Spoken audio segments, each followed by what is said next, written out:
अस्सलाम वालेकुम। आज की लैब है lab number 11 class A B power amplifier. अच्छा, इसके अंदर हमारे पास ब्रेडबोर्ड है, पावर सप्लाई है, oscilloscope, resistors, capacitor, transistor, 2 transistor हैं। थ्योरी में इसमें ये है कि ये क्लास है ए और बी।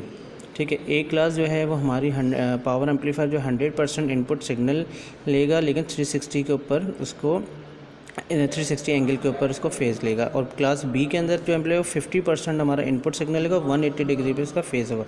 और क्लास ए बी के दोनों को मिलके एक बीच की कंडीशन है जो कि ये 50% 0 to 180 डिग्री पे काम करता है। ठीक है, इसके अंदर जो हमारे पास जो एक सर्किट है, ये सर्किट हमने बनाने के बाद ये वाली रीडिंग हमने इसके अंदर लेनी है 20 वोल्ट के ऊपर।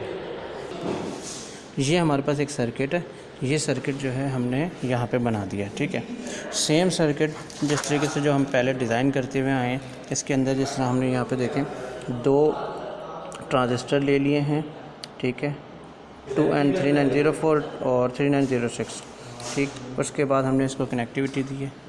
ठीक है, यहाँ पे 2 ट्रांजिस्टर ले लिए हैं, इसको हमने कनेक्ट किया है। इसके अंदर हमने फिर इसको एसी सिग्नल हमने कितना देना है इसके अंदर 6 volt peak to peak 1 kilowatt. जैसे वहाँ पे पहले हम 25 millivolt peak to peak देते थे फंक्शन जनरेटर और ऑसिलोस्कोप की दोनों प्रोब को मिलाकर, इसी तरह मैंने यहाँ पर ये ऑसिलोस्कोप और फंक्शन जनरेटर इन दोनों को कंबाइन करके हमने 6 volt peak to peak 1 kilohertz पे ले लिया। जब वो सेट हो गए उसके बाद हमने इसको यहाँ पे लगा दिया। अच्छा, उसके बाद हमने यहाँ पर जो है 12 वोल्ट देने हैं। 12 वोल्ट देने के बाद हमने इसकी मेजरमेंट लेनी है। मेजरमेंट किस तरह लेनी है, हमने सबसे पहले निकालना है आईटी टोटल। आईटी का मतलब टोटल करंट। टोटल करंट हमारे पास कहाँ से आएगा, टोटल करंट अगर आप यहाँ पर देखें तो टोटल करंट हमारे पास ये है रेफरेंस R1। इसको ब्रेक करेंगे हमारे पास टोटल करंट आ जाएगा। ठीक है, तो हमारे पास यहाँ पे ये लगा हुआ है, ये वाला रजिस्टर। ठीक है, इस रजिस्टर को हमने ब्रेक कर दिया। ब्रेक करके हम इसको यहाँ लगा देते हैं। ठीक है, और इस दौरान पे हमने इसको करंट फाइंड करने के लिए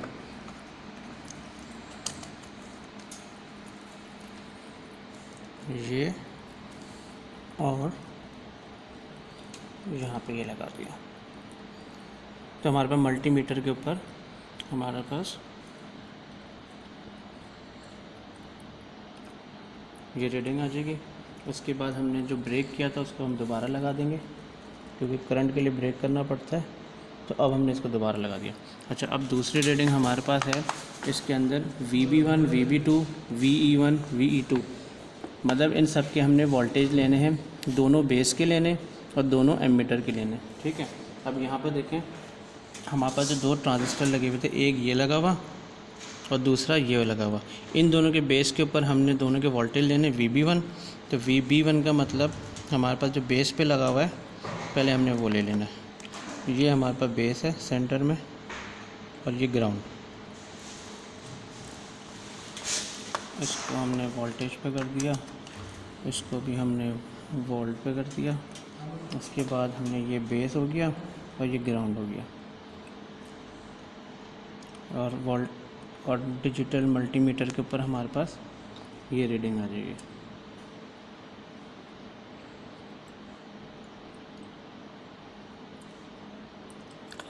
ठीक है, ये हमारा VB1 है, ये VB1 हो गया। और इसी तरह हमारे पास ये दूसरा वाला है ट्रांजिस्टर, पहले हमने उस पे लिया था, पहले हमने इस वाले पे लिया था VB1, अब VB2 है।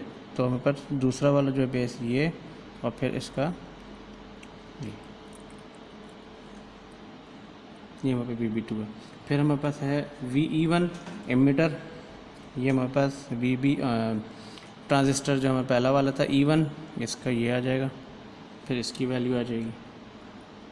और फिर इसी तरह VE2 ये सेकंड ट्रांजिस्टर है, ये हमारे पास आ गया एमीटर।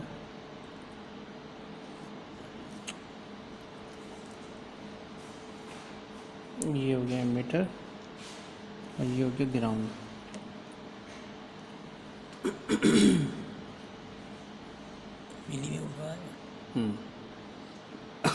ये हमारे पास आ गया ठीक है। तो हमारे पास जो चीज़ें फाइंड करनी थी वो है हमारे पास टोटल करंट जो हमने फाइंड किया, इसको ब्रेक करके इस वाले ट्रांजिस्टर को, तो हमारे पास टोटल करंट आ गया। उसके बाद हमने VB1 लिया, VB2, फिर E1 E2 सॉरी। अच्छा, उसके बाद हमारे पास जब ये सारी चीज़ें हमारे पास होने के बाद फिर हमने I जो कैलकुलेटेड है वो हमने लिया है फार्मूले से। ये फार्मूला इसके बैक साइड पे फार्मूला है,